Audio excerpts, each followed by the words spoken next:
e a Paraíba. O norte da Barra de chuva entre Acre e Amapá. O dia fica ensolarado muito em toda essa área.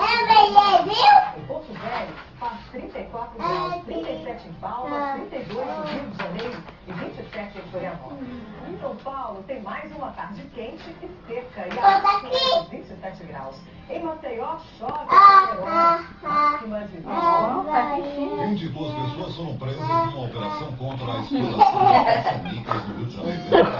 Você tá doido? Deixa ele contar. Conta, bebê. Conta, mãe, já pra mamãe. Pode ficar rindo dele, não. Conta, mamãe. As imagens cedidas pela polícia Conta. mostram... É culpa rápida, mãe! Fernando Inácio.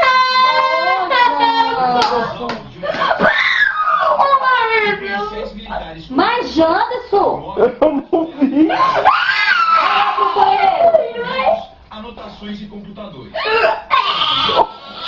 Vai lá pro banheiro, menino! 26 mandatos de prisão. Ai, eu vou!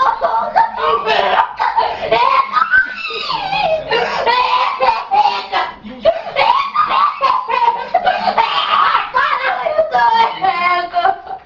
Ai, amor! Qual a barata imensa? Grandona! Vai pro banheiro, pai! criminoso da Minha boquinha! Chama aí. Não faz isso não! Não, minha filha, Pelo amor de Deus!